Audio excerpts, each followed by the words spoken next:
ஓம் சாந்தி. 6/5/2025 காலை முரளி. ஓம் சாந்தி. பாப்தாதா மதுபன். பாபா சொல்றாங்க, இனிமையான குழந்தைகளே, நினைவில் இருப்பதற்கான முயற்சி செய்யுங்கள், அப்போது பாவனமாகிக் கொண்டே செல்வீர்கள்ன்றாரு. பாபா நினைக்க நினைக்க தூய்மையாயிடுவீங்கன்றாரு. இப்போது தந்தை உங்களுக்கு படிப்பு கற்பித்து கொண்டிருக்கின்றார், பிறகு தன் கூடவே அழைத்துச் செல்வார். பாபா நம்மளை படிக்க வைக்கிறாரு, அப்புறம் அவர் கூடவே நம்மளை அழைச்சிட்டு போவாரு. கேள்வி: எந்த செய்தியை நீங்கள் அனைவருக்கும் கொடுக்க வேண்டும்? பதில்: இப்போது வீட்டிற்கு செல்ல வேண்டும், ஆகையால் தூய்மையாகுங்கள். இந்த செய்தியை நம்ம எல்லாருக்கும் கொடுக்கணும், எல்லார்ட்டையும் சொல்லணும். இப்ப நம்ம வீட்டுக்கு போகணும், அதாவது நாடகம் முடியுது, வீட்டுக்கு போகணும், அதனால இப்ப தூய்மையாகுங்க. பதித பாவனாகிய தந்தை என்று கூறுகின்றார், என்னை நினைவு செய்தால் பாவனம் ஆகிவிடுவீர்கள், தூய்மையாகிவிடுவீர்கள். இந்த செய்தியை அனைவருக்கும் கொடுங்கள் சொல்லி பாபா சொல்றாரு. தந்தை தனது அறிமுகத்தை குழந்தைகளாகிய உங்களுக்கு கொடுத்திருக்கின்றார். பாபா அவருடைய அறிமுகத்தை நமக்கு சொல்லிட்டார் இல்லையா, அவர் யாரு, எப்படி இருக்கிறாருன்ட்டு. இப்போது தந்தையை வெளிப்படுத்துவது உங்களது கடமையாகும் சொல்றாரு. இப்போ பாபாவை நம்ம வெளிப்படுத்துவது நம்மளுடைய கடமைன்றாரு. அவர் யாருன்னு நமக்கு சொல்லிட்டாரு. ஆனா நம்ம மற்றவங்க உலகத்துல இருக்கிறவங்களுக்கு அவர் யாருன்னு தெரியாது. அதனால நம்ம தான் போயிட்டு சொல்லி கடவுள் யாருன்றத நம்ம சொல்லணும், வெளிப்படுத்தணும். அது எப்படி வெளிப்படுத்தணும்னா, வாயால சொன்னா யாரும் நம்ப மாட்டாங்க. நம்ம நடத்தை மாற்றி நம்ம முகம் மூலமா பாபாவை வெளிப்படுத்தணும். இதுதான் உங்களுடைய கடமையாகுன்றாரு. குழந்தைகள் தந்தையை வெளிப்படுத்துவர் என்றும் கூறப்படுகிறது இல்லையா. மகன் தந்தையை வெளிப்படுத்துவார், தந்தை மகனை வெளிப்படுத்துவார்ன்ட்டு சொல்லப்பட்டிருக்கின்றாரு. பாட்டு: உன் மடியில் தான் இறக்க வேண்டும். ஓம் சாந்தி. குழந்தைகள், பாட்டின் பொருளை கேட்டீர்கள். பாபா, நாங்கள் உங்களது ருத்ரமாலையில் வருவோம். இந்த பாட்டு பக்தி மார்க்கத்தில் உருவாக்கப்பட்டது. இந்த உன் மடியில் தான் இறக்கணும்ன்ற பாட்டு பக்தியில உருவாக்கப்பட்டது. நமக்கு அந்த பொருள் தெரியும் இல்லையா. பாபா அதை இறக்கும்போது பாபா நினைவிலே நம்ம இறக்கணும். அப்பதான் அவர் ருத்ர மாலையில நம்ம வருவோம். உலகில் உள்ள சடங்குகளாகிய ஜபம், தவம், பூஜை, பாட்டு போன்ற அனைத்தும் பக்தி மார்க்கத்தினுடையது சொல்றாரு. இப்ப நம்ம பக்தியில செய்யறோம் இல்லையா, ஜபம், தவம், பூஜை, பாட்டுலாம் பாடுறோம், அதெல்லாம் பக்தி. பக்தி என்றால் ராவண ராஜ்யம் சொல்றாரு பாபா. ஞானம் என்றால் தான் ராமராஜ்யம். ஞானத்தை படிப்பு என்று கூறப்படுகிறதுன்றாரு.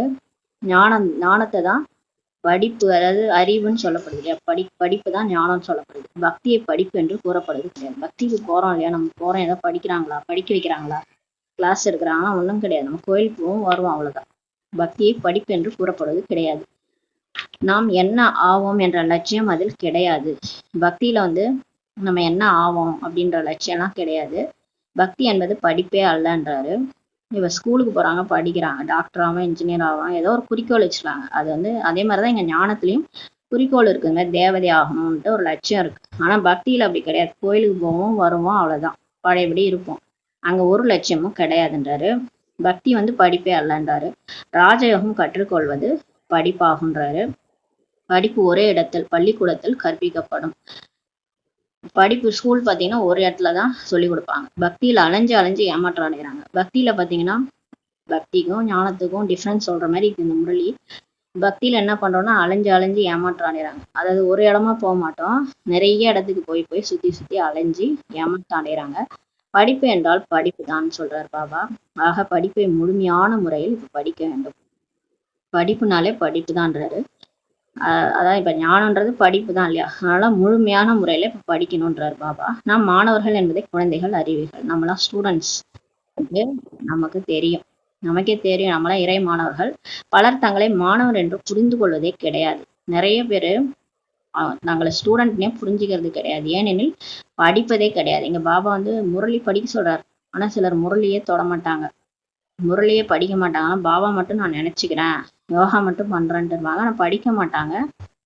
ஏன்னா அவங்க அவங்கள ஸ்டூடெண்ட்னே புரிஞ்சுக்கிறது கிடையாது, அதனால படிக்கிறதே கிடையாதுன்றாரு. தந்தையையும் தந்தை என்று புரிந்து கொள்ளவில்லை, சிவபாபாவையும் சத்கதி கொடுக்கும் வள்ளல் என்று புரிந்து கொள்வது கிடையாதுன்றாரு. புத்தியில் எதுவும் அமர்வது கிடையாது. இப்படியும் இருக்கிறாங்க. பிகேஸ் ராஜ்யம் ஸ்தாபனை ஆகிறது அல்லவா. பாபா இங்க ராஜ்யம் உருவாக்கிட்டு இருக்கிறாரு. இதுல ராஜா, ராணி, வேலைக்காரன், வேலைக்காரி, பிரஜை எல்லாருமே உருவாகுறாங்க. அதனால ஒருத்தர் இப்படிதான் இருப்பாங்க. அவங்கள பார்த்து நீங்க டென்ஷன் ஆகாதீங்கன்றார் பாபா. ஏன் இவங்க எப்படி இருக்கிறாங்க அப்படின்னு. ஏன்னா பாபாவே டென்ஷன் ஆகுறது இல்லை. அவரே எப்படி சொல்றாரு பாருங்க, இப்படியும் இருக்கிறாங்க, படிக்க மாட்டாங்க, பாபாவே நினைக்க மாட்டாங்க. அந்த மாதிரி எல்லாம் இருக்கிறாங்க. டிஸ்சர்வீஸ் பண்றதுனே சில பேர் இருப்பாங்க. அதை பார்த்து நீங்க டென்ஷன் ஆகாதீங்கன்றாரு. நீங்க உங்க புருஷார்த்தத்தை பண்ணிட்டே இருங்க. இப்படியும் இருக்கிறாங்க. ஏன்னா ராஜ்யம் ஸ்தாபனை ஆகிறது அல்லவான்றாரு. அதில் அனைத்து தரப்பினரும் இருப்பாங்க. பதித்தமானவர்களை பாவனமாக்குவதற்காக தந்தை வந்திருக்கிறாரு. கடவுளோட முக்கியமான வேலை தூய்மையாற்றவங்களை தூய்மையாக்குவது தான். அவர் சொல்லி புரிய வைப்பாரு. அவர் சொல் பேச்சு கேட்கலன்னா டிராமாவே என்ன பண்ணிடும், மாத்திரும். டிராமா மாத்துச்சுன்னா டிராமாக்கு மார்க்கு, பாபா சொல்லி மாறணும்னா நமக்கு மார்க்கு. பதித்த பாவனே பாருங்கள் என்று தந்தையை அழைத்தீர்கள் இல்லையா? நம்ம எதுக்கு கூப்பிட்டோம்? கடவுளே நான் காப்பாத்து, அரை காலமா துக்கம், அதுல காப்பாத்து, நீ வா என்னை கூட்டு போ அப்படின்ட்டு சொன்னோம். இப்போது பாவனம் ஆகுங்கள் என்று தந்தை கூறுகிறார். இப்ப நான் வந்துட்டேன், நீங்க கூப்பிட்டதுனால வந்தேன், ஆனால் தூய்மை ஆகுங்கன்றாரு. இப்ப தந்தையை நினைவு செய்யுங்கள், ஒவ்வொருவருக்கும் தந்தையின் செய்தியை கூற வேண்டும் சொல்றாரு. பாபா நினைங்க, அது மாதிரி எல்லாருக்கும் அறிமுகம் கொடுங்க, கடவுள் யாருன்ட்டு சொல்லுங்க. இந்த நேரத்தில் பாரதம் வைஷாலியமாக விஷம் நிறைந்து இருக்கிறதுன்றாரு. முன்பு பாரதம் தான் சிவாலயமாக இருந்தது. இப்போ எப்படி இருக்குது? விஷம் நிறைந்த உலகமா இருக்குது. முன்னாடி இதே உலகம்தான், இதே இந்தியா தான் சிவாலயமா இருந்தது. ஒரு காலத்து சொர்க்கமா இருந்தது. இப்போது 2 கிரீடங்களுமே கிடையாது. தூய்மை கிரீடமும் இல்லை, ராஜ்ய கிரீடமும் இல்லை. எங்க ராஜாவா உட்காந்து ராஜ்யம் பண்ற அளவுக்கு சக்தி இருக்குது நமக்கு? எதுவுமே இல்லை. ராஜாவாவும் இல்லை. துவாபர யுகத்திலலாம் ராஜாக்கள் இருந்தாங்க. ராஜராஜ சோழன், ராஜேந்திர சோழன், அந்த அளவுக்கு புஜ பலமும் இருந்தது, வாக்கு பலமும் இருந்தது. இப்போ எதுவுமே இல்லை. அதாவது 16 கலையும் சுத்தமா இல்லை. ஒரு கலை கூட இல்லாம இருக்கிறீங்கன்றாரு. இதையும் குழந்தைகளாகிய நீங்கள் மட்டுமே அறிவீர்கள். இப்போது பதித பாவனாகிய தந்தை கூறுகின்றார், என்னை நினைவு செய்தால் நீங்கள் பதித்திலிருந்து பாவனமாகி விடுவீர்கள்ட்டு சொல்றாரு. அவர் நினைச்சா போதும்ன்றாரு. ஈஸியான யுக்தி சொல்றாரு. நினைவில் தான் முயற்சியே இருக்கிறது. ஆனா அவரை நினைக்க விடாம அந்த மாயா விதவிதமான டெஸ்ட் பேப்பர் கொண்டு வரும். வீண் சங்கல்பங்கள் எண்ணத்துல வரும்போது நம்ம அவரை எப்படி நினைக்க முடியும்? பாபாவை நினைக்காத அளவுக்கு அந்த மாதிரியான விஷயங்கள் நம்மளுடைய பலகீனங்கள்லயே அடிக்கும். அதனால்தான் இதுல முயற்சி இருக்குன்றாரு. மிக சிலர் மட்டுமே நினைவுல இருக்கிறாங்க. ரொம்ப கொஞ்சம் பேர் தான் பாபாவை அன்பா நினைக்கிறாங்க. டைம் ஒதுக்கி சார்ட் போட்டு தினம் இந்த டைம்ட்டு இருக்கிறாங்க. மிக சிலருக்கு தான் பக்த மாலை உருவாக்கப்பட்டிருக்கிறது அல்லவான்றாரு. பக்தர், தன்னா, நாரதர், மீரா போன்றவர்களின் பெயர்கள் கூட உள்ளன. பக்தர் பேர்ல பாத்தீங்கன்னா தன்னா, நாரதர், மீரான்னு சொல்றாரு. இவங்கெல்லாம் தீவிர பக்தர்கள். இங்கும் அனைவரும் படிக்க மாட்டார்கள். இங்க எல்லாருமே வரமாட்டாங்கன்றாரு. கொஞ்சம் பேர் தான், 33 கோடி தேவர்கள் தான் வருவாங்க. அவங்கள கூட ஃபுல்லா படிப்பாங்களான்னு சொல்ல முடியாது. 9 லட்சம் பேர் தான் இந்த ஃபுல் முரளி எல்லாத்தையும் படிப்பாங்க இன்ட்ரெஸ்டா. கல்பத்திற்கு முன்பு யார் படித்தார்களோ அவர்களே வருவார்கள்ன்றாரு. போன கல்பத்துல யார் இந்த ஞானத்தை படிச்சாங்களோ அவங்களே தான் இப்பயும் கேட்பாங்கன்றாரு. பாபா, நாங்கள் உங்களை கல்பத்திற்கு முன்பு சந்தித்திருந்தோம். படிப்பதற்கும் நினைவு யாத்திரை கற்றுக்கொள்வதற்காக வந்திருந்தோம் என்று நீங்க கூறுகிறீர்கள். நம்ம சொல்றோம், மொத வந்தோடனே சொல்றோம், போன கல்பத்துல கூட நாங்க உங்களை பார்த்திருந்தோம் பாபா. பாபா மீட்ல மதுபன்ல சந்திச்சோம். படிக்கிறதுக்கும் நினைவு யாத்திரை கற்றுக்கொள்வதற்காக தான் நாங்க வந்திருந்தோம்ட்டு நீங்க சொல்றீங்க. குழந்தைகளாகிய உங்களை அழைத்து செல்வதற்காக இப்போது தந்தையே வந்திருக்கின்றார். உங்களது ஆத்மா பதீதமாக இருக்கிறது. அதனால்தான் பாவனமாக்குங்கள் என்று நீங்க அழைக்கிறீங்க. இப்ப நம்ம தூய்மையாற்றவரா ஆயிட்டோம். நம்ம ஃபர்ஸ்ட் கிளாஸா தூய்மையா நம்மள படைச்சாரு. அப்படிதான் இருந்தோம் சொர்க்கத்துல. ஆனா இப்ப நம்ம இந்த ராவண ராஜ்யத்துல இப்படி மாறிட்டதுனால நம்ம கூப்பிடுறோம் பாபாவை. பாபா எங்களை கூட்டு போங்கன்ட்டு. என்னை நினைவு செய்யுங்கள், தூய்மையாக ஆகுங்கள் என்று இப்போது தந்தை கூறுகிறார். பாபா அதுக்காக தான் சொல்றாரு, நீங்க என்ன நினைச்சாலே போதும், நீங்க தூய்மையாடுங்கன்ட்டு பாபா சொல்றார். தந்தை கற்பிக்கவும் செய்கின்றார், சொல்லியும் கொடுக்கிறார், பிறகும் கூடவே அழைத்தும் செல்கின்றார். குழந்தைகளுக்குள் மிகுந்த குஷி இப்ப ஏற்பட வேண்டும்ன்றாரு. நமக்கு எவ்வளவு குஷி இருக்கும், ஏன்னா கடவுளே பாடம் எடுக்கிறாரு. தந்தை கற்பிக்கின்றார். கிருஷ்ணரை தந்தை என்று கூறுவது கிடையாது. கிருஷ்ணரை பதித பாவன் என்றும் சொல்ல மாட்டாங்க. கிருஷ்ணரை பாருங்க, ஞான கடல் சொல்ல மாட்டாங்க, பதித பாவனா சொல்ல மாட்டாங்க, அப்பான்னு சொல்ல மாட்டாங்க. இதெல்லாம் நம்ம வித்தியாசம். அவரு பாபா நமக்கு எடுத்து கொடுக்குறார் பாயிண்ட். தந்தை என்று யாரை கூறுகிறோம்? அவர் எவ்வாறு ஞானம் கூறுகின்றார்? நம்ம கடவுள் அப்பாவா இருக்கிறாரு. அவரை தந்தைன்னு நம்ம யாரை சொல்றோம்? அவர் எவ்வாறு நமக்கு ஞானம் சொல்றாரு என்பது யாருக்குமே தெரியாது. இதை நீங்கள் மட்டுமே அறிந்திருக்கிறீர்கள்னு சொல்றாரு. தந்தை தனது அறிமுகத்தை குழந்தைகளுக்கு தான் கொடுக்கின்றார் இல்லையா? ஆமா, அப்பா குழந்தைகளுக்கு தான் சொல்லுவார் இல்லையா, நான் யாரு அப்படின்னு சொல்லிட்டு. புதியவர்கள் யாரையும் தந்தை சந்திப்பது கிடையாது. புதுசா வராங்க இல்லையா, அவங்களெல்லாம் பாபா மீட் பண்ண மாட்டார். ஞானத்தை புரிஞ்சுட்டு டெய்லி கிளாஸ் கேட்டு பாபாவை சரியா புரிஞ்சுக்கிட்டவங்களதான் கூப்பிடுவாரு பாபா. பாபா மீட்டு கூப்பிடுவாரு. குழந்தைகள் தந்தையை வெளிப்படுத்துவர் என்று தந்தை கூறுகின்றார். நம்ம அவரை வெளிப்படுத்தணும்னு சொல்றாரு. குழந்தைகள் தான் தந்தையை வெளிப்படுத்துவர். தந்தை யாரையும் சந்திக்கவோ உரையாடல் செய்வதோ கிடையாது. நம்ம தான் பாபா சொல்லணும். மத்தவங்கள்ட்ட போயிட்டு கடவுள் வந்துட்டாரு, அவர் தான் எங்களுக்கு கிளாஸ் எடுக்கிறாரு, வாங்க அப்படின்னு சொல்லி அறிமுகம் கொடுத்து எல்லாரையும் கூப்பிட்டு வரணும். அவரே போயிட்டு யாரையும் நேரா போய் சந்திச்சு ஞானம்லாம் கொடுக்க மாட்டாரு. உரையாடல் செய்வதோ கிடையாது. நம்ம தான் கூப்பிட்டு வரணும். இவ்வளவு காலம் பாபா புதியவர்களை சந்தித்து கொண்டிருந்தார். நாடகத்தில் இருந்தது. பலர் வந்தாங்க, புதுசு புதுசு ஆளுங்கெல்லாம். மிலிட்ரியில் உள்ளவர்களுக்கும் பாபா புரிய வைத்திருக்கின்றார். அவர்களையும் முன்னேற்ற வேண்டும். அவர்களும் அவர்களது காரியத்தை செய்தே ஆக வேண்டும். மிலிட்ரியில இருக்காங்களோ அவங்களுக்கு கூட பாபா சொன்னாராம், அவங்களையும் முன்னேற்றணும். மிலிட்ரியில உள்ளவங்களையும் முன்னேற்றணும். அவங்களையும் பிகே வாக்கணும். அவங்களும் அவங்களோட காரியத்தை செய்தே ஆகணும். இல்லையெனில் எதிரிகள் யுத்தம் செய்து விடுவாங்கன்னு சொல்றாரு. தந்தையை மட்டும் நினைவு செய்தால் போதுன்றார் பாபா. இப்ப பாபா நினைச்சா போதும். யார் யுத்த மைதானத்தில் சரீரம் விடுவார்களோ அவர்கள் சொர்க்கத்துக்கு செல்வார்கள் என்று கீதையில் உள்ளது. கீதையில என்ன எழுதியிருக்குன்னா, யார் யுத்த மைதானத்துல சரீரம் விடுறாங்களோ அவங்க சொர்க்கத்துக்கு போயிடுவாங்க. அவங்க நினைச்சுக்கிறாங்க இந்த மிலிட்ரியில சாகுறாங்கல்ல, அவங்கெல்லாம் உடலை விட்டாங்கன்னா அந்த ஆத்மா சொர்க்கத்துக்கு போயிடும்ட்டு நினைச்சுக்கிறாங்க. ஆனால் இவ்வாறு சென்று விட முடியாதுன்றார் பாபா. சொர்க்கத்துக்கு போனோம்னா 5 விகாரத்தை விடணும் இல்லையா? அவங்க சொன்ன யுத்த மைதானம் இந்த மாயாவோட மல்யுத்தம். இந்த மாயாவோட மல்யுத்தத்துல நம்ம சரீரம் விட்டாலும் நம்ம ஜெயிச்சாலும் சரி தோத்தாலும் சரி சத்தியுகம் திரேதாயுகம் போக போறோம் இல்லையா? சொர்க்கத்துக்கு போயிடும். ஏன்னா நம்ம பிகே ஆயிட்டு மல்யுத்தம் பண்ணியிருக்கிறோம். யுத்த மைதானத்துல நம்ம ஜெயிச்சா சொர்க்கம், தோத்தா திரேதாயுகம், அவ்வளவுதான். ஆனா நம்ம கிளாஸ் கேட்டுட்டோம்னா நம்ம சொர்க்கத்துக்கு போயிடும். அததான் அவங்க அப்படி கீதையில சொல்லியிருக்காங்க. ஆனால் அவங்க வேற மாதிரி புரிஞ்சுக்கிட்டாங்கன்றாரு. சொர்க்கத்தை ஸ்தாபனை செய்யக்கூடியவர் வரும்போதுதான் செல்ல முடியும் இல்லையா? அப்படியே போயிட முடியாது. கடவுள் சொர்க்கத்தை ஸ்தாபனை செய்யக்கூடிய கடவுள் வந்தாதானே போக முடியும். சொர்க்கம் என்றால் என்ன என்பது கூட யாருக்குமே தெரியாதுன்றாரு. ஆனா நரகம்னா என்ன, சொர்க்கம்னா என்னன்னு கூட யாருக்கும் தெரியாது. இப்போது குழந்தைகளாகிய நீங்கள் 5 விகாரங்கள் ராவணனிடம் இப்ப யுத்தம் செய்றீங்கன்றாரு. அதான் சொல்றாரு பாருங்க. இப்ப யுத்தம் நடக்குது, மாயாவோட மல்யுத்தம் நடக்குதுன்றாரு. அசிரி ஆகுங்கள் என்று தந்தை கூறுகிறார். நீங்க மட்டும் உடல் உணர்வுல இருந்தீங்கன்னா மாயா உங்களை தோக்கடிச்சிடும்ன்றாரு. கீழேயே இருக்கிறீங்க, கீழேயே புத்தி ஓடுதுன்னா விதவிதமான மாயா நம்மளை தோக்கடிச்சிடும். நம்ம அசிரி ஆகி போயிடணும். அப்பதான் யார் என்ன பண்ணாலும் அப்படியே கம்முன்னு அமைதியா இருந்தாலும் நினைச்சுக்கோங்க, தானாவே மாயா நம்மளை விட்டு போயிடும். தன்னை ஆத்மா என்று நிச்சயம் செய்து என்னை நினைவு செய்யுங்கள் சொல்றாரு. இப்ப பாபா நம்ம ஆத்மா இந்த உடல் இல்லைன்ட்டு நிச்சயம் வச்சுக்கிட்டு பாபாவை நினைக்கணும். வேற யாரும் இவ்வாறு கூற முடியாது. வேற யாரும் கடவுளை தவிர வேற யாரும் இந்த மாதிரி சொல்ல முடியாது. எந்த ஒரு சாமியாரு சாது சன்னியாசிகள் சொல்றாங்களா என் தந்தையாகி என்னை நினைவு செய்யுங்கள்ட்டு? தந்தைன்னு கூட சொல்ல மாட்டாங்க, நம்மள குழந்தைன்னு சொல்ல மாட்டாங்க. இப்படி சொல்றாருன்னா இப்ப இப்படி யாரா இருப்பாங்க? ஒரு நம்மளுடைய அப்பா சர்வ சக்திவான் என்று ஒரு தந்தையை தவிர வேற யாரையுமே கூற முடியாதுன்றாரு. சர்வ சக்திவான் அவருதான் உலக அண்ட சராசரங்களுக்கு அதிபதி. அவர் நினைச்சா எது ஒன்னா செய்ய முடியும். டிராமாவின் டைரக்டரே அவர் தான். சர்வ சக்திவான்ட்டு அவரை தவிர, சிவனை தவிர வேற யாரையும் கூற முடியாது. பிரம்மா விஷ்ணு சங்கரனையும் கூட சர்வ சக்திவான்ட்டு கூற முடியாது. சர்வ சக்தி வாய்ந்தவர் ஒரே ஒரு தந்தை தான் ஆவார். உலகிலேயே சர்வ சக்தி வாய்ந்தவர் ஞான கடலானவர் என்று ஒரு தந்தை தான் கூறப்படுகின்றார். அவரால் முடியாது என்ன? அவரை கூட்டுக்கிட்டீங்கன்னா போதும், எல்லாம் முடிச்சிருவார் இல்லையா? இந்த சாது சன்னியாசி போன்றவர்கள் சாஸ்திரங்களின் சக்தி உடையவர்கள் ஆவார்கள். அவங்க சாஸ்திரங்களுடைய அத்தாரிட்டின்றாங்க. பக்தியின் சக்தி உடையவர்கள் என்று கூற முடியாது. சாஸ்திரங்களின் சக்தி உடையவர்கள் தான் சொல்ல முடியும். அப்படி சொல்லிக்கிறாங்க. அவர்களுக்கு முழு ஆதாரமாக இருப்பது சாஸ்திரங்கள் ஆகும். அவங்க பேசுறதே பாருங்களேன், வெறும் பேச்சளவு தான் இருக்கும்.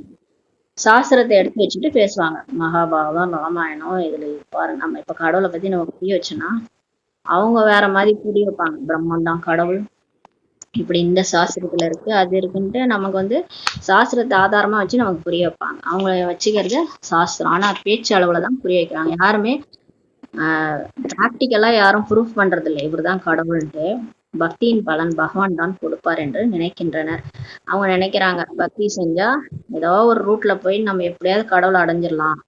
அதாவது எங்கேயாவது போய் ஏதாவது ஒரு சாமியை கும்பிட்டு ஏதோ ஒரு மலை மேல போய் அப்படியே உழுந்து சேர்த்து அப்படியே பாபாட்ட போயிடலாம், கடவுள்கிட்ட போயிடலாம்னு நினைக்கிறாங்க. அப்ப எல்லாம் போக முடியாது. பக்தியின் பலன் கொடுப்பாரு கடவுள். ஆனா ஞானத்தை தான் பலனா கொடுக்குறாரு. ஞானம்னா என்ன? நம்ம யாருன்னு புரிய வைக்கிறாரு, அவர் யாருன்னு புரிய வைக்கிறாரு, அவரை நினைக்க சொல்றாரு. அவரை நினைச்சு பாவம் போயிட்டா அவர் கூட போயிட போறோம். பக்தியின் பலன் பகவான் கொடுப்பார் என்று நினைக்கிறாங்க. பக்தி எப்போது ஆரம்பமானதுன்ட்டு தெரியாது யாருக்குமே. எப்போது முடிவடையும் என்பதும் தெரியாது. பக்தியின் மூலம் பகவான் மகிழ்ச்சி அடைவார் என்று பக்தர்கள் நினைக்கிறாங்க. பகவானை சந்திக்க வேண்டும் என்ற இச்சை இருக்கிறது எல்லாருக்குமே. இந்த சாது சன்னியாசிகள்லாம் பாருங்க, அப்படியே காடு மேல அந்த அமர்நாத் கோயில்ல அப்படியே பனியில எல்லாம் நடந்து போறாங்க. கடவுளை சந்திக்கணும்னு ஆசை இருக்கு இல்லையா? ஆனால் அவர் யாருடைய பக்தியை பார்த்து மகிழ்ச்சி அடைவார்? பாபா கேக்குறாரு. எவ்வளவு பேர் பக்தர்கள் அலையறாங்க, ஆனா அவர் யாருடைய பக்தியை பார்த்து மகிழ்ச்சி அடைவார்? அவசியம் அவரை பக்தி செய்தால்தான் அவர் மகிழ்ச்சி அடைவார் அல்லவா? நீங்கள் சங்கரரை பக்தி செய்தால் தந்தை எப்படி மகிழ்ச்சி அடைவார்? கேக்குறாரு பாருங்களேன், கேள்வி கேட்கிறாரு. அவரை கும்பிட்டாதானா அவர் மகிழ்ச்சி அடைவாரு? நீங்க யாரையோ கும்பிட்டுன்னு முருகர், விநாயகர், சங்கரர் தான் கடவுள்னு உங்களுக்கு தெரியுமா? சங்கரரை நீங்க பக்தி செஞ்சா அவரு எப்படி மகிழ்ச்சி அடைவாரு? இப்ப யார நம்ம நினைக்கிறோமோ, யார கும்பிடுறோமோ அவங்களதான் கரெக்டா கும்பிடணும். அப்பதான் அவங்களுக்கு ஒரு மகிழ்ச்சி வரும். இப்ப ஒருத்தவங்க நினைக்கிறோம்னா, ஒருத்தவங்கள்ட்ட போன் பேசுறீங்கன்னா யாருக்கு போன் போடுறீங்களோ அவங்கள்ட்ட பேசும்போதுதான் அவங்க சந்தோஷப்படுவாங்க. நீங்க வேற யார்கிட்டயும் போட்டு நான் அவங்கள்ட்ட தான் பேசிக்கிறேன்னு நினைச்சா அவங்க எப்படி சந்தோஷப்படுவாங்க? அது மாதிரி மூட நம்பிக்கையால இப்ப இருக்குது. இது சங்கரர் சிவன் கிடையாது. அவர் சொல்றாரு, நான் சங்கரன் கிடையாது, எனக்கு உடம்பே கிடையாதுன்றாரு. நீங்க உடம்பு ஒண்ணு உருவாக்கி அதை நான் நினைச்சீங்கன்னு நீங்க கும்பிட்டீங்கன்னா அதுக்கு நான் பொறுப்பு இல்லைன்றாரு. சங்கரரை பக்தி செய்தால் தந்தை எப்படி மகிழ்ச்சி அடைவார்? அனுமானை பக்தி செய்தால் தந்தை மகிழ்ச்சி அடைவாரா என்ன? காட்சி கிடைத்து விடுகிறது, மற்றபடி அடைவது எதுவுமே கிடையாதுன்றாரு. கிருஷ்ணர் காட்சி கிடைக்குது, அனுமான் காட்சி கிடைக்குது, முருகர் காட்சி கிடைக்குது. ஆனா அதனால என்ன அடைஞ்சீங்க? முக்தியை அடைஞ்சிட்டீங்களா? கலியுகத்துல இருந்து வாழ்க்கையில இருந்து முக்தி அடைஞ்சு போயிட்டீங்களா? போக முடியாது, இங்கேதான் கிடக்கணும் இல்லையா? தந்தை கூறுகின்றார், நான் சாட்சாத்காரம் ஏற்படுத்துகிறேன்றாரு. பாபா காட்சி காட்டுறாரு, ஆனால் என்னை சந்திப்பார்கள் என்பதெல்லாம் கிடையாதுன்றாரு. காட்சி காட்டுறதுனால உடனே பரந்தாம நம்ம போயிடுறோமா? கிடையாது. உடலை விட்டு போறோமா? அதுக்கு சக்தியும் நமக்கு கிடையாது. நம்ம கிளாஸ் எடுத்து நம்மளை மாத்தி அவர் கடைசியா கூட்டு போறாரு. அதுக்கு ஞானம் வேணும். ஞானம் இருந்தாதான் நம்மளால கடவுளை அடைய முடியும், பக்தியால அடைய முடியாது. ஆனால் நீங்கள் என்னை சந்திக்கிறீர்கள். பக்தர்கள் பகவானை சந்திப்பதற்காக பக்தி செய்யறாங்க. ஆனா இப்ப நம்ம கடவுளை போய் சந்திக்கிறோம். ஆனா பக்தர்கள் பகவானை சந்திப்பதற்காக தான் பக்தியை செய்யறாங்க. பகவான் எந்த ரூபத்தில் சந்திப்பார் என்பது தெரியவில்லை என்று சொல்றாங்க. அதனால்தான் அதற்கு குருட்டு நம்பிக்கை என்று கூறப்படுகிறது. அவங்க தசாவதாரம்ன்றாங்க, கடைசியா கல்கி அவதாரம் வருவாருன்னு நினைச்சுக்கிறாங்க. இன்னும் வருவாருன்னு நினைச்சுக்கிறாங்க. ஆனா அவர் வந்துட்டாரு, ஒரு உடல்ல பிரவேசிச்சு ஞானம் சொல்லிட்டு போயிட்டாரு. இப்பயும் இருக்கிறாரு அவித்த ரூபத்துல, கண்ணுக்கு தெரியல ஆனா கூட இருக்கிறாரு. ஆனா இதெல்லாம் அவங்களுக்கு தெரியாது. இப்படிதான் குருட்டு நம்பிக்கை என்று சொல்லப்படுகின்றாரு. இப்போது நீங்கள் தந்தையை சந்திக்கிறீங்க. நிராகார தந்தை எப்போது சரீரத்தை தாரணை செய்கிறாரோ அப்போதுதான் நான் உங்களது தந்தை என்று அறிமுகத்தை கொடுக்க முடியும் என்பதை அறிந்திருக்கிறீர்கள். இப்ப நம்ம பாபாவே மீட் பண்றோம் இல்லையா? மதுபன்ல போய் மீட் பண்றோம். அந்த ஆதி உடல்ல வராரு. நிராகார தந்தை எப்போ சரீரத்தை தாரணை செய்யறாரோ அப்போதான் நான் உங்களது தந்தை என்ற அறிமுகத்தை கொடுக்க முடியும் இல்லையா? சொல்றாரு, ஒரு உடல்ல வந்தாதான் நான் உங்களுடைய தந்தை என்று நான் உங்களுக்கு சொல்ல முடியும். கீழே வராரு, சாக்காரத்துல வராரு, ஒரு சரீரத்துல சொல்றாரு, 5000 ஆண்டிற்கு முன்பும் உங்களுக்கு ராஜ்ய பாக்கியம் கொடுத்திருந்தேன். பிறகு நீங்கள் 84 பிரிவுகள் எடுக்க வேண்டியிருந்தது. இந்த சிருஷ்டி சக்கரம் இப்படி சுற்றி கொண்டே இருக்கிறதுன்றாரு. துவாபர யுகத்திற்கு பிறகுதான் மற்ற தர்மங்கள்லாம் வருது. அவரவர்களது தர்மத்தை ஸ்தாபனை செய்யறாங்கன்றாரு. துவாபர யுகத்துக்கு அப்புறம் நம்ம 2500 வருஷம் சத்தியுகம், திரேதாயுகம், அதுக்கப்புறம் துவாபர யுகம் வருது. அப்ப முன்னாடி நம்ம தான் இருக்கிறோம். அதுக்கப்புறம் தான் மற்ற தர்மங்கள்லாம் ஸ்தாபனை செய்யறாங்க. இதுல எதுவும் உயர்ந்தது கிடையாது, யாரும் உயர்ந்தவர்கள் கிடையாதுன்றாரு. எப்போது தந்தை பிரவேசம் செய்கிறாரோ அப்போதுதான் பிரம்மாவிற்கும் கூட புகழை கிடைக்குதுன்றாரு. அதனால்தான் எல்லா புகழும் இறைவனுக்கேன்னு சொல்றாரு. எந்த தர்மம் வந்தாலும் எத்தனை பேர் வந்தாலும் யாருக்கும் புகழ் கிடையாதுன்றாரு. ஒரு தந்தைக்கு தான் எல்லா புகழும். அவர் பிரவேசம் செய்யலைன்னா இந்த பிரம்மா பாபாவுக்கு மட்டும் என்ன கிடைச்சிருக்கு போது? ஒன்னும் அவருக்குமே புகழ் கிடையாதுன்றாரு. இல்லையெனில் இவர் தொழில் செய்து கொண்டிருந்தார். இல்லைன்னா அவர் என்ன பண்ணிட்டு இருப்பாரு? பிரம்மா பாபா வைர வியாபாரியா இருந்திருப்பாரு, அவ்வளவுதான். அப்படியே வாழ்ந்து அப்படியே செத்து போயிருப்பாரு இல்லையா? அவருக்கு அப்புறம் என்ன மகிமை இருக்குது? இவருக்கும் என்னிடத்தில் பகவான் வருவது என்பது தெரியாது. இந்த பிரம்மா பாபா கூட அவர் உடம்புல சிவன் வருவாருன்னு தெரியாது. இவரிடத்தில் நான் எப்படி இவரிடத்தில் பிரவேசம் செய்தேன் என்பதை தந்தை பிரவேசித்து இப்ப புரிய வைத்திருக்கின்றார். அவர் அப்படியே ஒரு நெற்றிபுரத்துல அந்த பக்கத்துல உட்கார்ந்து பிரவேசமாகிறாரு. அது எப்படி நான் பிரவேசமாகிறேன்னு புரிய வச்சிருக்கிறார். எனது எல்லாம் உனது, உனது எல்லாம் எனது என்று எப்படி ஆனது என்பதை இவருக்கு காண்பித்தார். அதாவது என்னிதெல்லாம் உன்னிது, உன்னிதெல்லாம் என்னிதுன்றது எப்படி இருக்குன்னு அவருக்கு பிரம்மா பாபாவுக்கு பிராக்டிக்கலா புரிய வச்சு காமிச்சாரு. நீங்கள் தனது உடல், மனம், பொருள் மூலமாக எனக்கு உதவியாளராக இப்ப ஆகிறீங்க. அது பிரம்மா பாபா மாதிரியே நம்மளும் உடல் மனசு பொருள் எல்லாத்தையும் பாபாவுக்கு சமர்ப்பணம் பண்ணி உதவியாளரா ஆகிறோம் மனசால. அதற்கு பலனாக இது உங்களுக்கு கிடைக்கும் சொல்லி பாபா சொல்றாரு. தந்தை கூறுகிறார், நான் சாதாரண உடலில், அதாவது யார் தனது பிறப்புகளை பற்றி அறியவில்லையோ அவரிடத்தில் தான் பிரவேசம் செய்யறேன்ற. இவ்வளோ சாது சன்னியாசிகள் இருக்கிறாங்க, ஏன் இவ்வளவு பேர் இருக்காங்க, ஏன் அவங்க உடம்பெல்லாம் வரல பாபா? மகான் ஆத்மாக்கள் இருக்காங்க, காந்தியடிகள், இந்த மாதிரிலாம் எவ்வளவு பேர், அப்துல் கலாம், யார் உடம்புலயும் வரல. இவர் உடம்புல எதுக்கு வந்தாரு? சாதாரண உடல் தான். அவருக்கே அவரை பிறவி பத்தி தெரியாது. அவர் ஃபர்ஸ்ட் பர்த் என்ன, செகண்ட் பர்த் என்ன, தேர்ட் பர்த் என்ன, எதுவுமே அவருக்கே தெரியாது. அவர் ஒரு சாதாரணமா பக்தி பண்ணிட்டு இருந்தாரு. நாராயண பக்தர் அவரு. நாராயணன் போட்டோவை வச்சிருந்தாரு பேக்கெட்ல. அப்புறம் அத்தனை குரு வேற, 12 குரு அவருக்கு, 10-12 குரு வச்சிருந்தாரு. அவர் உடம்புல இவர் பிரவேசம் ஆயிட்டு நானே சிவன்றாரு. இவருக்கே ஒண்ணும் புரியல, எனக்குள்ள யாரோ ஒரு குரல் கேக்குது அப்படின்ட்டு. அதுல சொல்றாரு, அதை கடவுள் சிவனே சொல்றாரு, நான் இவர் உடம்பு தான் வந்திருக்கேன். ஏன்னா இவரு தான் அதிகமா பக்தி செய்து என்னை தேடினாரு, அதிகமா என்னை விரும்புறாரு. அப்ப என்ன பண்றது? நான் அவருக்கு போய் அவருக்கு காட்சி காட்டணும், அவரை மாத்தணும் இல்லையா? அவருக்கு என் மேல அவ்வளவு அன்பு.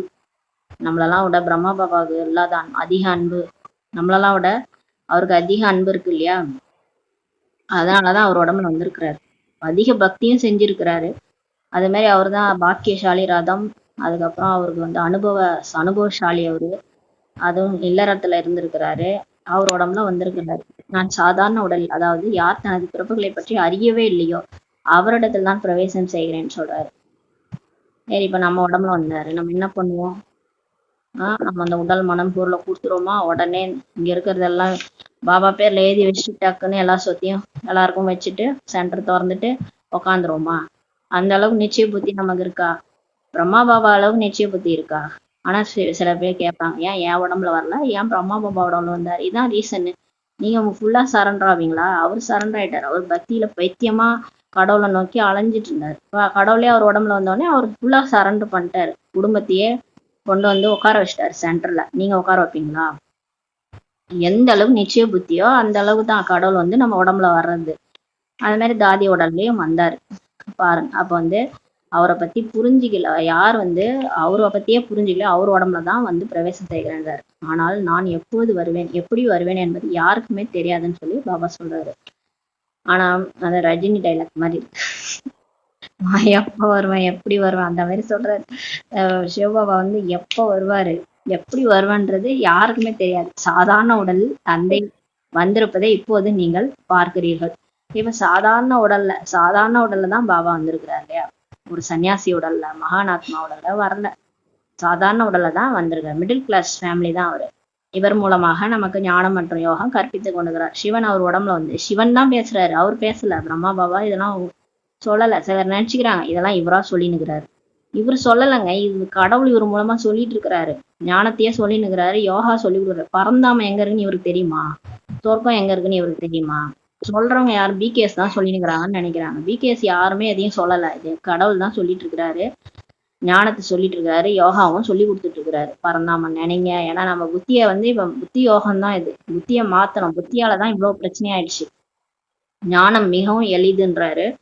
ஞானமும் முரளி ரொம்ப ஈஸி தான், யார் வேணாலும் படிச்சு எக்ஸ்பிளைன் பண்ணலாம். நரகத்தின் வாசல் மூடப்பட்டு சொர்க்க வாசல் எப்படி திறக்கப்படுகிறது என்பதையும் நீங்கள் அறிவீர்கள். நமக்கு தெரியும் நரகம் எப்படி க்ளோஸ் ஆகி சொர்க்கம் திறக்குதுன்ட்டு. கேட்டு, முக்தி தாமன் கேட்டு நம்ம கையில தான் இருக்கு சாவி. என்ன சொன்னாரு? எந்த சாவி?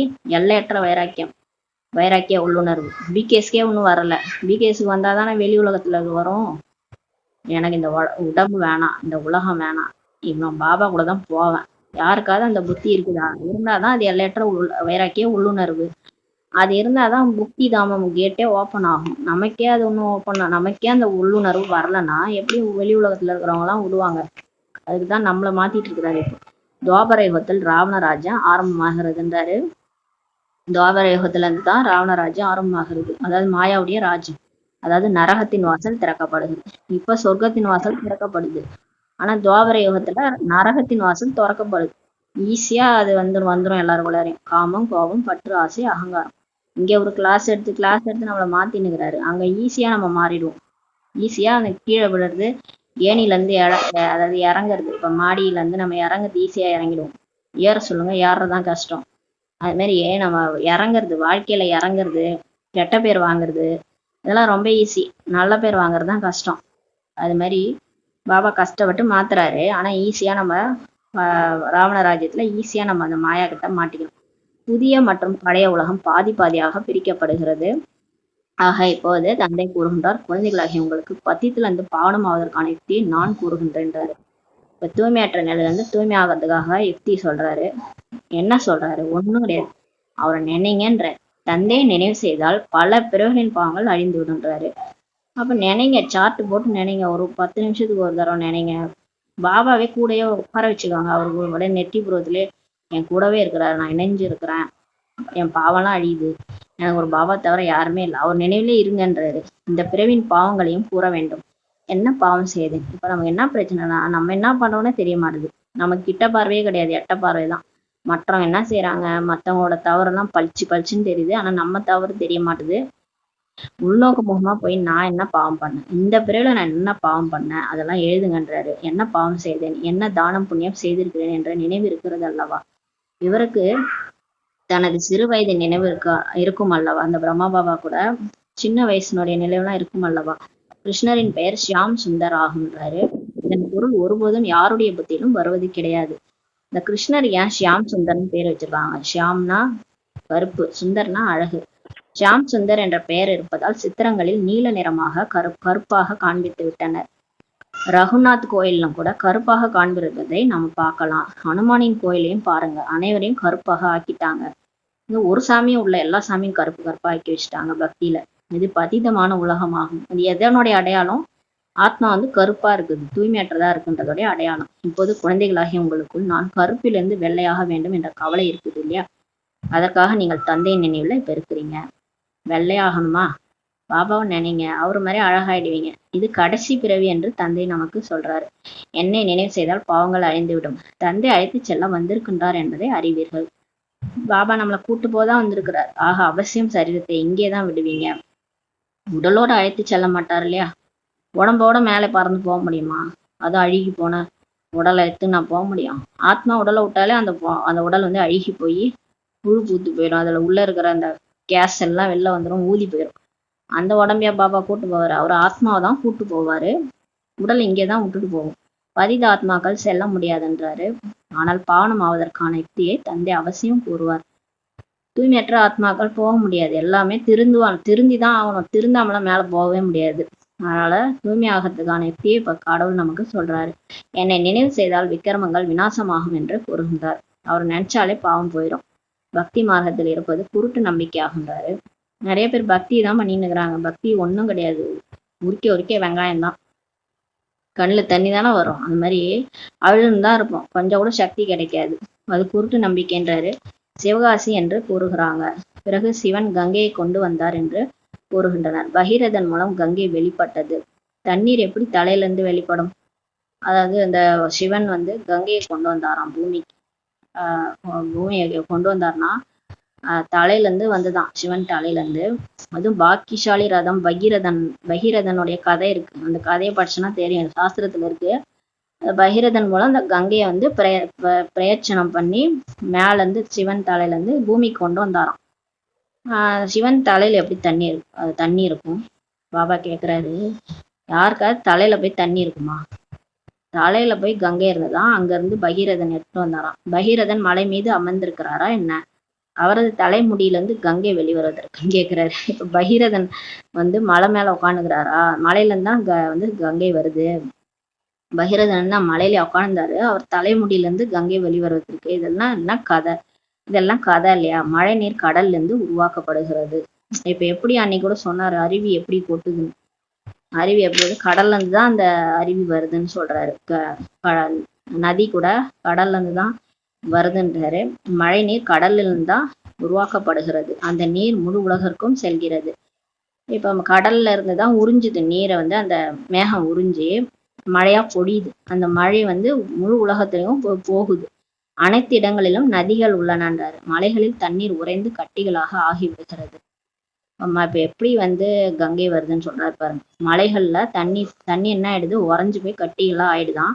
அதுவும் தண்ணீராக வந்து கொண்டே இருக்கிறது. இப்ப இந்த இமயமலையெல்லாம் பாருங்களேன், உறைஞ்சு போய் ஐஸ் கட்டி ஆயிடுது. அதுவும் அப்படியே தண்ணியா தான் வந்துட்டு இருக்குது. மலைகளின் குகைகளுக்குள்ளும் தண்ணீர் இருக்கிறதுன்றாரு. நிறைய மலையோடைய குகைகள் இருக்குல்ல, அங்க கூட தண்ணீர் இருக்குதுன்றாரு. அது கிணற்று நீராக வருகிறது. அதுவும் மழையின் ஆதாரத்தில் தான் வருகிறதுன்றாரு. எல்லாமே இந்த மழையால தான் வருது. அது கடல்ல இருந்து வந்த மழையால தான் இது எல்லாமே உருவாகுது. மழை பெய்யவில்லை எனில் கிணறும் கூட காய்ந்து போயிடும்ன்றாரு. இப்ப என்ன சொல்றாரு, தலையில இருந்தெல்லாம் கங்கை வராது இல்லையா.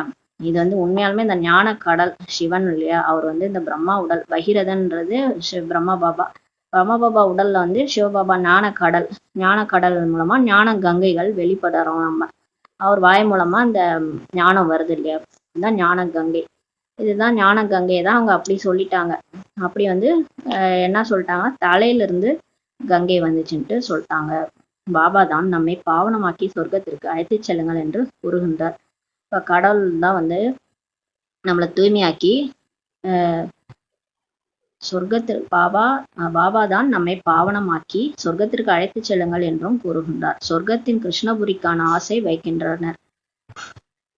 ஆனால் விஷ்ணுபுரி பற்றி யாருக்கும் தெரியவில்லை.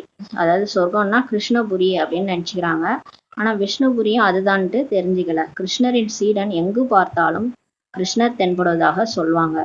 கிருஷ்ணருடைய சீடர்கள் இருக்காங்கல்ல பக்தி மார்க்கத்துல, அவங்க எங்க பார்த்தாலும் கிருஷ்ணரே கிருஷ்ணர்னு சொல்லுவாங்க. எங்க பார்த்தாலும் அந்த கடவுள் இருக்கிறார், கடவுள் கிருஷ்ணர் தான் கடவுள்னு சொல்லிட்டு எங்க பார்த்தாலும் கிருஷ்ணர் இருக்கிறாருன்னு சொல்றாங்க. நிறைய பரமாத்மா சர்வ வியாபியனில் எங்கு பார்த்தாலும் பரமாத்மா தான் தென்படுகின்றார் என்று ஏன் கூறுவது கிடையாது? பரமாத்மாவின் சீடனாக இருப்பவர்கள் இவை அனைத்தும் பரமாத்மாவின் ரூபங்கள் என்று சொல்றாங்க. கிருஷ்ணரே பரமாத்மான்னு சொல்லிடுவாங்க இல்லையா, கிருஷ்ண பரமாத்மான்னுவாங்க. எங்க பார்த்தாலும் கிருஷ்ணர் இருக்கிறாருன்னு சொல்லிடுவாங்க. பாபா தான் சொல்றாரு, கடவுள் சர்வ வியாபினா எங்க பார்த்தாலும் பரமாத்மா தான் தென்படுகிறார்னு நீங்க ஏன் சொல்ல மாட்டீங்க? பரமாத்மாவின் சீடனாக இருப்பவர்கள் இவை அனைத்தும் பரமாத்மாவின் ரூபங்கள் என்று சொல்றாங்க. அவர்தான் இந்த அனைத்து லீலைகளையும் செய்து கொண்டிருக்கின்றார். லீலை செய்வதற்கு பரமாத்மா ரூபத்தை எடுத்துக்கொள்ள வேண்டும். ஆக இப்போது அவசியம் லீலை செய்வார் அல்லவா? கண்டிப்பா கடவுள் தான் வந்து லீலையும் செய்வார் இல்லையா. எங்க பார்த்தாலும் தெரிகிறாரு அப்படின்னா ஏதோ லீலை பண்ணியிருப்பாருல்ல. அப்ப கண்டிப்பா அவர் யார் உடம்புலயே வந்திருக்கணும் இல்லையா, வந்துதான் ஏதோ ரூபத்தை எடுத்துதான் கொள்ள வேண்டும். ஆக இப்போது அவசியம் லீலை செய்வார் அல்லவா? பரமாத்மாவின் உலகமாகிய சொர்க்கத்தை பாருங்கள். பரமாத்மா படைச்ச உலகம் வந்து சொர்க்கம். அங்க அசுத்தத்திற்கான விஷயம் எதுவுமே கிடையாதுன்றார். ஆனால் இங்கு அசுத்தம் தான் இருக்கிறது. பிறகு பரமாத்மா சர்வ வியாபி என்று சொல்லிடுறாங்க. அவர் படைச்ச உலகமே சுத்தமா இருக்கும், இந்த உலகம் அசுத்தமா இருக்கு. இங்க போய் எப்படி கடவுள் எல்லா இடத்துலயும் இருப்பாரு?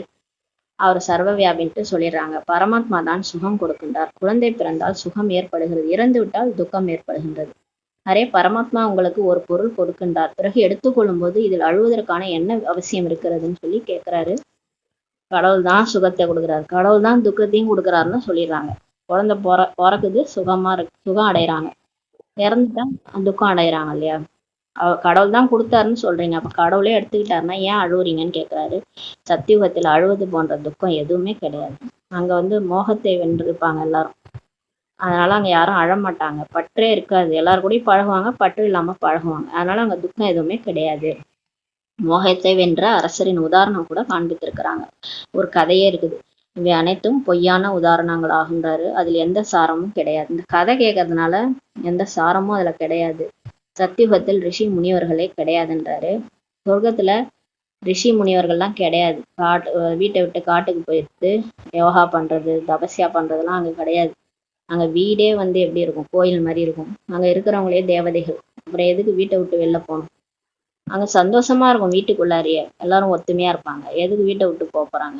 மேலும் இங்கு இப்படிப்பட்ட விஷயங்கள் இருக்க முடியாது. இவ்வாறு மோகத்தை வென்ற ராஜா யாருமே கிடையாதுன்றாரு. பகவானின் மகா வாக்கியம், யாதவர்கள் கௌரவர்கள் பாண்டவர்கள் என்ன செய்துவிட்டு சென்றனர், உங்களது யோகா தந்தை இடத்தில் தான் இப்ப இருக்கிறது. பாபா சொல்றாரு, இந்த யாதவர்கள் கௌரவர்கள் பாண்டவர்கள் மகாபாரதத்துல காமிச்சிருக்காங்களோ அவங்கள என்ன பண்ணிட்டு போனாங்க? இப்ப யார் கடவுள் கூட இருக்கிறாங்களோ அவங்க வந்து பாண்டவர்கள், யார் கடவுள் நம்பலையோ அவங்க கௌரவர்கள். யாதவர்கள்ன்றவங்க அந்த வெளிநாட்டினர், அவங்க தான். இவங்கெல்லாம் என்ன பண்ணிட்டு போனாங்க? உங்களது யோகா இப்ப பாபாட்ட இருக்கு. குழந்தைகளாகிய உங்கள் மூலமாக நான் பாரதத்தை இப்ப சொர்க்கமாக ஆக்குகிறேன்ட்டு தந்தை கூறுகின்றார். இப்போது யார் தூய்மையாக ஆகிறார்களோ அவர்கள் தூய்மையான உலகிற்கு எஜமானர்களாக ஆவார்கள்னு சொல்றாரு. இப்ப நம்ம பாபா பேச்சு கேட்டு யார் பாபா கூடயே சேர்ந்து தூய்மையாகிறோம், உலகத்தையும் தூய்மையாக்குறோம், பாரத சொர்க்கமா ஆக்குறோம்னா நம்ம வந்து உலகத்துக்கு எஜமானனா ஆவாங்கன்றாரு. யாரை சந்தித்தாலும் அவர்களுக்கு இதை கூறுங்கள், என்னை நினைவு செய்யுங்கள் என்று பகவான் சொல்றாரு. நீங்க யாரை பார்த்தாலும் சொல்லுங்க, உங்க வீட்டு பக்கத்து வீட்லயா சொல்லுங்க, உங்க எதிரால யாராவது வராங்களா, உங்க முஸ்லீம் சகோதரர்களா, கிறிஸ்துவ சகோதரர்களா, யாரா இருந்தாலும் சொல்லுங்க, உறவினர்கள் நண்பர்கள் எல்லாருக்கும் சொல்லிடுங்க, கடவுள் வந்துட்டாரு, கிளாஸ் எடுக்கிறாரு, எங்களை மாத்திட்டு இருக்கிறாரு, அவரை நினைக்க சொல்றாருன்னு சொல்லி சொல்லுங்க. என் மீது அன்பு செலுத்துங்கள், வேற யாரையும் நினைவு செய்யாதீர்கள்ட்டு பாபா சொல்றாரு. இதுதான் கலப்படமற்ற நினைவாகும். இங்க யாரும் அபிஷேகம் செய்ய வேண்டியதே இல்லை. பிகே இப்ப சென்டருக்கு போயிட்டு பிரம்மா பாபா போட்டோக்கு அபிஷேகமா பண்ணணும், பக்தியில தான் அபிஷேகம் பண்ணுவாங்க. இங்கெல்லாம் அபிஷேகம் எல்லாம் பண்ண தேவையில்லைன்றாரு. பக்திமார்கள் தான் இது போன்ற காரியங்கள் செய்வாங்க, நினைவு செய்தனர் அல்லவா. குருக்களும் கூறுகின்றனர், என்னை நினைவு செய்யுங்கள், உங்களது கணவன்மார்களை நினைக்காதீர்கள்ட்டு சில குருமார்கள் சொல்றாங்க. குழந்தைகளாகிய உங்களுக்கு எவ்வளவு விஷயங்களை இப்ப புரிய வைக்கின்றார். மூல விஷயம் அனைவருக்கும் இப்ப செய்தி கொடுங்கன்றாரு. என்னை நினைவு செய்யுங்கள் என்று பாபா சொல்றாருன்ற செய்தி மட்டும் சொல்லுங்க. அதாவது கடவுள் சொல்றாரு, அவரை நினைக்க சொல்லி, அவர் புள்ளியா இருக்கிறார் பரந்தாமத்துல, அவர் நினைச்சா பாவம் போயிடும்னு சொல்றாருன்னு சொல்லி சொல்லுங்க. பாபா என்றால் பகவான் தான். பகவான் நிராகாரராக இருக்கிறார். கிருஷ்ணரை அனைவரும் பகவான் என்று சொல்ல மாட்டாங்க. கிருஷ்ணரை குழந்தைன்னு தான் சொல்லுவாங்க இல்லையா.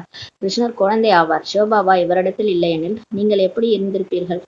சிவபாபா பிரம்மா உடல்ல வரவே இல்லை, அப்புறம் நம்ம எப்படி பிகே ஆயிருப்போம்? இந்த புக்கை உட்காந்து எப்படி படிச்சுன்னு இருப்போம்? இந்த புக்கு எழுதுனதே பிரம்மா பாபா தான். பிரம்மா பாபா கையால சிவபாபா எழுதியிருக்கிறார். இந்த முரளி புக்கு நமக்கு எப்படி கிடைக்கும்? சிவபாபா பிரம்மா பாபா உடம்புல வரலன்னா நம்ம எப்படி பிகே ஆயிருப்போம்னு கேட்கிறாரு. கரெக்டு தானே? இந்த புக்கே நம்மளால இப்ப படிக்க முடியாது. அவர் உடம்புல வந்து சிவபாபா எழுதிட்டு போயிருக்கிறார். சிவபாபா இவர் மூலமாக உங்களை தத்தெடுத்திருக்கின்றார், தன்னுடையவர்களாக ஆக்கியிருக்கின்றார். சிவபாபா தான் பிரம்மா பாபா மூலமா நம்மளை தத்தெடுத்திருக்கிறாரு, அவருடையவரை ஆக்கியிருக்கிறார். இவர் தாயாகவும் இருக்கிறார் இல்லையா. இப்ப அம்மா இருக்கிறாங்க, கல்யாணம் ஆகுது அப்பா கூட, அப்பா அம்மா சேர்ந்துதானே குழந்தை பிறக்குது. அப்பதானே வந்து அம்மாவாவும் ஆகுறாங்களே. அதே மாதிரிதான் இப்ப பிரம்மா பாபா மூலமா நம்மளை தத்தெடுக்கிறார். அப்ப அவர் அப்பா, இவர் அம்மா தானே. இவர் தாயாகவும் இருக்கிறாரு, தந்தையாகவும் இருக்கிறாரு சொல்றாரு. சாக்காரத்தில் தாய் வேண்டும் அல்லவா. இப்ப சிவனுக்கு உடம்பு இல்லை, அவர் ஒரு உடலை வந்து ரதமா எடுக்கிறார். அப்ப இவர் மூலமா பாலனை பண்றாரு. அப்ப கீழே வந்து அன்பு காட்டுறதுக்கு ஒரு ஆள் வேணும் இல்லையா. இந்த பிரம்மா பாபா தாயா இருக்கிறாரு, அவர் தந்தையாக இருக்கின்றார். ஆக இப்படிப்பட்ட விஷயங்களை நல்ல முறையில் தாரணை செய்யும். சிலர் பிரம்மா பாபா மதிக்க மாட்டாங்க, அவர் போட்டோவை பார்க்க மாட்டாங்க. என்ன உங்களுக்கு டைரக்டா சிவனுடைய உங்களுக்கு கனெக்ஷனா? அப்படி எப்படி இந்த முரளி உங்களுக்கு கிடைக்கும்? அதனாலதான் இந்த மாதிரிலாம் பாபா சொல்றாரு. இதெல்லாம் நல்லா புரிஞ்சுக்கோங்க, எல்லாருக்கும் மதிப்பு மரியாதை கொடுங்க, அந்த ஈகோ அகங்காரத்தை விட்டுருங்க, பணிவா இருங்கன்றாரு. குழந்தைகளாகிய நீங்கள் ஒருபோதும் எந்த விஷயத்திலும் குழப்பம் அடையக்கூடாது. இப்ப நீங்க எந்த விஷயத்திலையும் குழப்பம் அடையாதீங்கன்றாரு. ஒருபோதும் படிப்பை விட்டு விடக்கூடாது. சில குழந்தைகள் அவங்களுக்கு சில விஷயங்கள்லாம் நடக்கலைன்னா அவங்களுக்கு அந்த ஞானத்துல வந்ததுல இருந்து பிரச்சனையா இருக்குதான், அதனால அவங்க படிப்பை விட்டுட்டு போயிடுவாங்க. இந்த மாதிரிலாம் சில வந்து மூட பழக்க வழக்கங்கள்லாம் இருக்கு. கடவுள் மேலே நம்பிக்கை இல்லை, மாயா கூட சேர்ந்துட்டு இருக்கிறாங்க இல்லையா, அதனால படிப்பை விட்டுடுறாங்க. ஒருபோதும் படிப்பை விட்டு விடக்கூடாதுன்ற. சில குழந்தைகள் கெட்ட சகவாசத்தில் வந்து கோபித்து கொண்டு அவர்களாகவே பாடசாலையை திறந்து விடுகின்றனன்றாரு. சிலர் என்ன பண்றாங்க, மத்தவங்க கூட கெட்டவங்க கூட சேர்ந்துக்கிறாங்க. பிகேஸ்லேயே கோச்சிக்கிட்டு சென்டர் வந்து தானா வீட்டுல அவங்கவுங்க ஒரு பாடசாலை ஓப்பன் பண்ணிக்கிறாங்கன்றாரு. அதாவது ஹெட்டை மதிக்கிறது இல்லை, ஹெட்டுக்கிட்ட சொல்லாமலே பாடசாலை திறந்துடுறாங்க. தங்களுக்குள் சண்டையிட்டு கொண்டு தனியாக பாடசாலை திறந்தால் இது மூர்க்கத்தனமாகுன்றாரு. அது என்ன, நீங்க உங்க இஷ்டத்துக்கு பாபா மதிக்காம பிரம்மா பாபா மதிக்காம நீங்களா ஒரு பாடசாலை ஓப்பன் பண்ணிக்கிட்டீங்கன்னா அது என்னன்னு சொல்றது? அப்ப எப்படி பாபா வந்து உங்களுக்கு வருவாரு? அந்த ஒரு திமிர்த்தனம் அகங்காரம்லாம் இருந்தா பாபா கிட்டக்கே போக முடியாது. நம்மளால கிட்டக்கே பாபா கிட்டே போக முடியாது. இதெல்லாம் மூர்க்கத்தனமாகுன்றாரு. கோபித்துக் கொள்கிறீர்கள் எனில் பாடசாலை திறப்பதற்கு தகுதியற்றவர்களாக ஆகிவிடுகிறீர்கள் சொல்றாரு. இந்த மாதிரிலாம் கோச்சிட்டு போய் தனியா வீட்டுல ஓப்பன் பண்ணிக்கிறீங்கன்னா தகுதியற்றவர்களாக ஆகிறீங்க. உங்களது தேக அபிமானம் வெகு நாட்களுக்கு நீடிக்காதுன்றாரு. இதெல்லாம் ரொம்ப நாளைக்கு ஓட்ட முடியாதுன்றாரு. ரொம்ப நாளைக்கு ஓட்ட முடியாது. இந்த மாதிரிலாம் இருந்தோம்னு நினைச்சுக்கோங்களேன், ரொம்ப நாள் பிகேவாலாம் இருக்க முடியாது. ஏனெனில் புத்தியில் பகமை இருப்பதால் நினைவு வந்து கொண்டே இருக்கும்ன்றாரு. அந்த பகமை தான் உங்களுக்கு நினைவு வரும். பாபா எங்க நினைப்பீங்க? யார் மேலேயே கோச்சிட்டீங்க, அந்த சகோதரன் சகோதரி நினைவிலேயே சரீரம் விடுவீங்களா? பாபா இங்க என்ன சொல்றாரு? பாபா நினைச்சிட்டு அவர் நினைவுல சரீரம் விட சொல்றாரு. நம்ம இங்க என்ன பண்ணிட்டு இருக்கிறோம்? யாருக்கும் எதுவும் புரிய வைக்க முடியாதுன்றாரு. இந்த மாதிரி இருக்கிறவங்களால மற்றவங்க ஞானத்தை சொல்லி புரிய வைக்க முடியாது, இவ்வாறும் நடக்கத்தான் செய்கிறதுன்றாரு. நிறைய பேர் இப்படிதான் இருக்கிறாங்க பிகேஸ்ல. யாருக்கு ஞானம் கொடுக்கிறீர்களோ அவர்கள் வேகமாக சென்று விடுகின்றனர், தான் கீழே விழுந்து விடுகின்றனர். சிலர் ஞானம் சூப்பரா சொல்றாங்க இல்லையா, புரிஞ்சுக்கிட்டவங்க வேகமா போய் அவங்க போயிடுறாங்க, அவங்க எங்கேயோ போயிடுறாங்க. ஆனா இவங்க சொன்னவங்க கீழே விழுந்துடுறாங்க. என் மனநிலையை விட இவர்களது மனநிலை நன்றாக இருக்கிறது என்று தானும் புரிந்து கொள்கின்றனர்.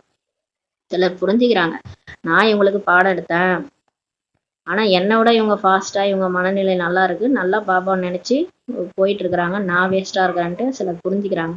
படிக்கிறவர்கள் ராஜா ஆகிவிடுகின்றனர், மேலும் கற்பிப்பவர்கள் தாசன் தாசிகளாக ஆகிவிடுகின்றனர்ன்றாரு. பாருங்க, பாபா இப்படியே பயன்படுத்துறாரு. படிக்கிறவங்க யார் நல்ல முரளி படிக்கிறாங்களோ அவங்க ராஜா ஆயிடுறாங்க, ஏன்னா முன்னேறாங்க, பாபாவை நினைக்கிறாங்க. யார் அவங்களுக்கு சொல்லி கொடுத்தாங்களோ அவங்க நடத்தை சரியில்லாதனால தாசன் தாசிகளாக ஆகிறாங்கன்றாரு. இவ்வாறும் நடக்கின்றன, இந்த மாதிரி நடக்க வாய்ப்பு இருக்குது, ஜாக்கிரதையா இருங்கன்றாரு. முயற்சி செய்து தந்தையின் கழுத்தில் மாலையாக ஆக வேண்டும். இப்போ பாபா என்னதான் முரளி எடுத்தாலும் என்னதான் செலவு பண்ணாலும் நடத்தை ஒழுங்கா இருக்கணும், பாபா ஒழுங்கா நினைக்கணும், அப்பதான் பாபா கழுத்து மாலையா ஆகணும்ன்றாரு. நான் உயிருடன் இருந்து என்னுடைய நாக ஆகிவிட்டேன், தந்தையின் நினைவின் மூலம் தான் கவலைகள் நீங்க. இப்போ பாபா கழுத்துல மாலையாகணும்னா உயிரோட இருந்துகிட்டே பாபாவுடையவரா ஆகிரணும். இப்போ தந்தையின் நினைவில் தான் நமக்கு கவலைகள்லாம் நீங்கும்னு சொல்றாரு. நல்லது.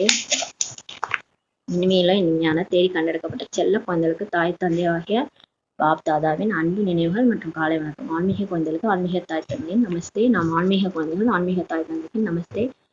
தாரணைக்கான முக்கிய சாரம். ஃபர்ஸ்ட் பாயிண்ட், ஒருபோதும் எந்த விஷயத்திலும் குழப்பமடைய கூடாது. தங்களுக்குள் கோபித்து கொண்டு படிப்பை விட்டு விடக்கூடாது. விரோதம் ஏற்படுத்துவதும் தேக அபிமானம் ஆகும்.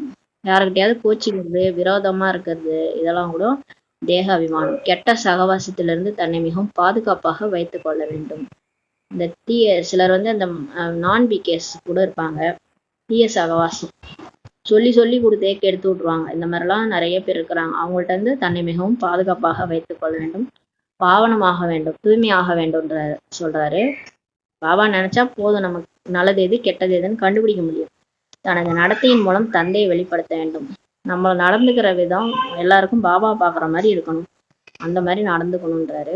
2வது பாயிண்ட், அன்பான புத்தியுடையராகி ஒரு தந்தையின் கலப்படமற்ற நினைவில் இருக்க வேண்டும். பாபாவுடைய நினைவுலயே இருக்கணும், கலப்படமற்ற நினைவு. எல்லாரையும் நினைச்சுக்குவான், பாபாவையும் நினைச்சுக்குவான், அப்படி இருக்கக்கூடாது. அன்பான புத்தியோட பாபாவை நினைக்கணும். உடல் மனம் பொருள் மூலம் தந்தையின் காரியத்தில் உதவியாளர்களாக ஆக வேண்டும். இப்ப நம்ம உடல் மனம் பொருள் எல்லாத்தையும் பாபா கிட்ட ஒப்படைச்சிட்டு நம்மளால முடிஞ்ச உதவி பாபாவுக்கு செய்யணும், உதவியாளரா இப்ப ஆகணும். மனம் மூலமா மனசா சேவை செய்யலாம், எதுவுமே செய்ய முடியாது, மனசா சேவை செய்யலாம். அது சாதாரண சேவை கிடையாது, அதுதான் பெரிய சேவை. மனசுல குப்பை இல்லாம இருந்தாலும் பாபாட்ட சக்தி வாங்கி உலகம் ஃபுல்லா கொடுக்க முடியும் இல்லையா, அது பெரிய சேவை. உடலாலையும் சேவை செய்யலாம், பொருளும் நம்மள்ட்ட என்ன இருக்குதோ நம்மளால முடிஞ்சதை பாபா கொடுக்கலாம், உதவியாளராக ஆகணுன்றாரு. வரதானம்.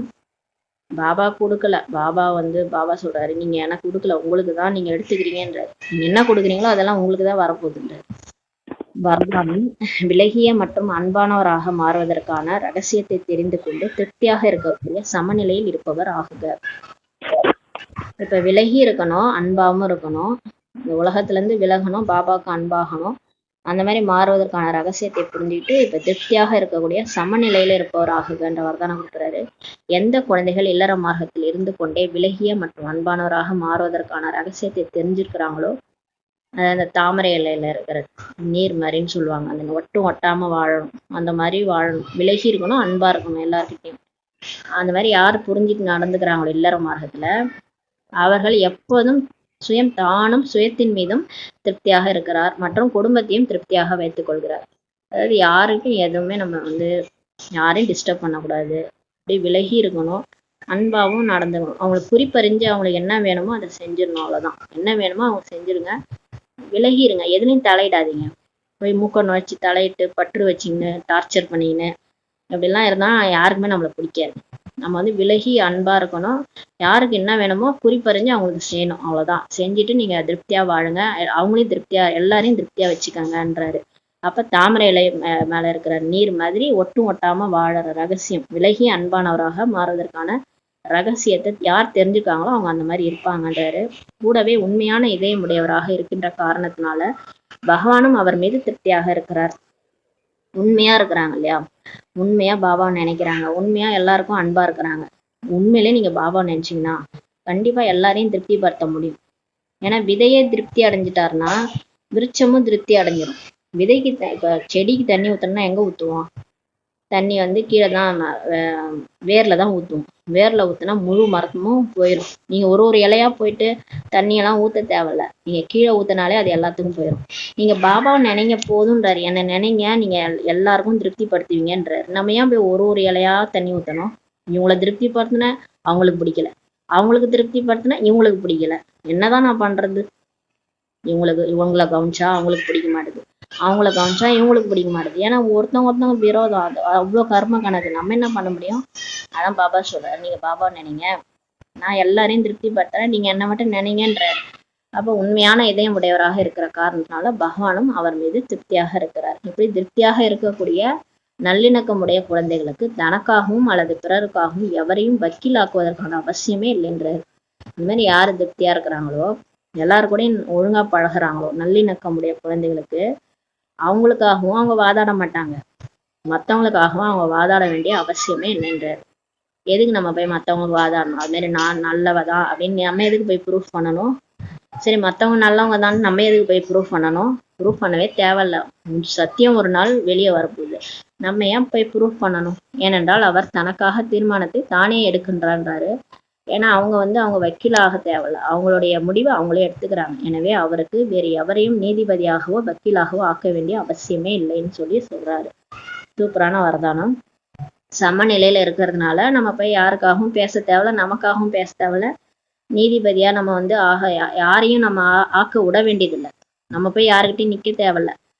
எனக்கு ஒரு சொல்யூஷன் கொடுங்க, எனக்கு இந்த மாதிரி பிரச்சனை, பாபா கிட்ட கேட்டுக்கலாம். இப்போ போய் சென்டர்ல போய் ஒருத்தவங்கள்ட்ட கேட்குறோம், அவங்களுக்கு நம்ம குடும்ப விஷயம் எல்லாம் போய் தெரிஞ்சிடும். தேவையா நமக்கு? நம்ம நம்மளே முடிவெடுக்கணும். மற்றவங்கள போய் நீதிபதியாகவோ வக்கீலாகவோ தேவையில்லை, அவசியம் இல்லைன்னு சொல்லி பாபா சொல்றாரு. ஸ்லோகன்: சேவை மூலமாக ஆசீர்வாதங்கள் கிடைக்குது. இப்ப பாபா சேவை செய்ய செய்ய ஆசீர்வாதம் கிடைக்குது. ஆத்மாக்கள்கிட்ட இருந்தும் ஆசீர்வாதம் வருது, பாபாட்ட இருந்தும் ஆசீர்வாதம் வருது. சேவை பண்ணீங்கன்னா அந்த ஆசீர்வாதங்கள் தான் ஆரோக்கியத்திற்கான ஆதாரமாகும். நீங்க எவ்வளவு சேவை செய்றீங்களோ அவ்வளோ உங்க உடல் ஆரோக்கியமாயிடும்.